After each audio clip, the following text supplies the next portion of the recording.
तो आज की वीडियो में हम लोग बाल विकास के सिद्धांतों में से एक इम्पॉर्टेंट सिद्धांत पढ़ने जा रहे हैं, जो कि है हमारा विकास की दिशा का सिद्धांत। देखिए, इस सिद्धांत के अनुसार बालक का जो विकास होता है वो एक निश्चित दिशा में ही होता है, उसकी एक फिक्स डायरेक्शन होती है।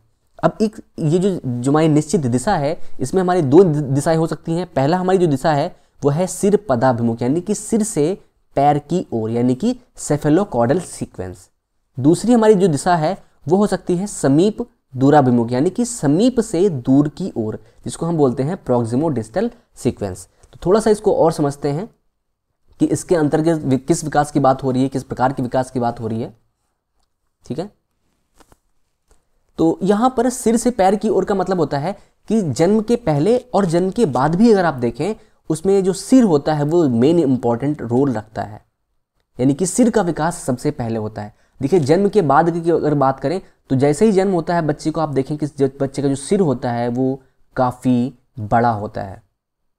अगर उसके हम कंपेयर करें पेट से और उसके पैर से, पेट और पैर से, हाथों से उसका कंपेयर करें तो बच्चे का सिर जो है आकार में काफ़ी बड़ा होता है, यानी कि सिर का विकास ज़्यादा हुआ है। अगर जन्म के पहले की बात करें तो भी जो शरीर निर्माण होता है शरीर के पेट के अंदर, उसमें सिर सबसे पहले बनता है, सबसे पहले मस्तिष्क ही बनता है।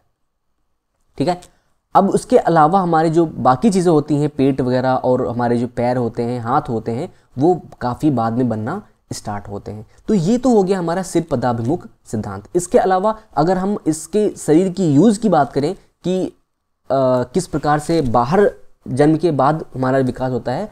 देखिए, बच्चा जो होता है अपने सिर की जितनी भी चीज़ें हैं, आँख, नाक, कान, इन सभी का तुरंत उपयोग करने लगता है, लेकिन पैरों का उपयोग वो काफ़ी दिन के बाद कर पाता है जब वो चलना स्टार्ट करता है। तो इसका मतलब है कि विकास जो है सिर से पैर की ओर आ रहा है, ऊपर से नीचे की ओर आ रहा है। ठीक है, इतनी चीज़ समझ में आ गई। तो ये तो पहला हमारा सिद्धांत कंप्लीट हो गया। दूसरे सिद्धांत की बात कर लेते हैं। दूसरे सिद्धांत में समीप दूराभिमुख, यानी कि जो विकास है वो समीप से दूर फैलता जाता है, यानी कि प्रॉक्सिमो डिस्टल, यानी कि प्रॉक्सिमो मतलब समीप और डिस्टल मतलब और दूर जाता हुआ। अब इसके अनुसार क्या होता है, जो बालक का आप शरीर देखिए तो वो बिल्कुल आइडेंटिकल होता है ना।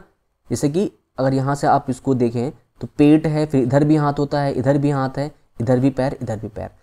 तो जो विकास होता है, अगर बच्चे के शरीर के निर्माण की बात करें तो सबसे पहले अगर हम बीच के पेट की बात करें तो यहाँ पर जो रीढ़ की हड्डी होती है उसका डेवलपमेंट सबसे पहले होता है।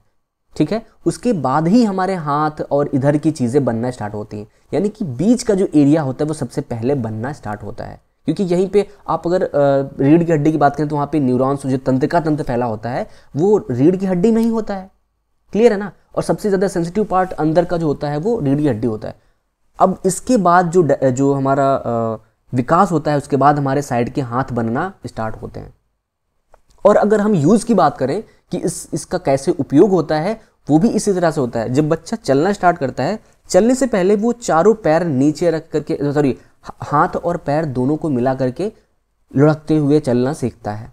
इसमें पूरा शरीर यूज़ हो गया, यानी कि वो सेंट्रल जो हम सेंटर की बात कर रहे हैं उसको वो यूज़ करता है। हाथों और पैरों का उतना ज़्यादा यूज़ नहीं होता जितना वो बाकी चीज़ों का, यानी कि पूरे अंग को एक साथ यूज़ कर रहा है।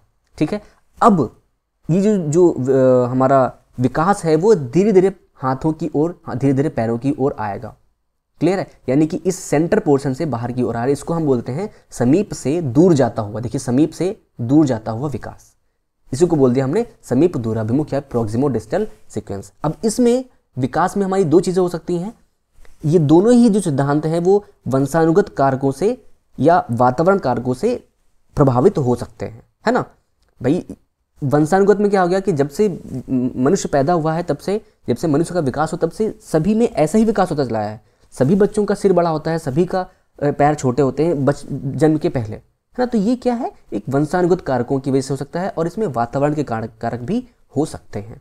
ठीक है, कि तो आई होप कि आप लोगों को चीज़ें समझ में आ गएंगी। बहुत आसानी से मैंने समझाया है, इससे आसान आपको कहीं नहीं समझाया जा सकता। ठीक है, तो अगर आपको वीडियो पसंद आई है तो अनुपम क्लासेस जो हमारा यूट्यूब चैनल है इसको ज़रूर सब्सक्राइब करेंगे। ठीक है, ऐसी वीडियो हमारे चैनल में बहुत सी मिल जाएंगी आपको, छोटे छोटे कॉन्सेप्ट और बड़ी वीडियोज़ भी मिल जाएंगी। तो अगर आपको वीडियो पसंद आई है तो चैनल को सब्सक्राइब करिए। मिलते हैं नेक्स्ट वीडियो में, तब तक के लिए गुड बाय।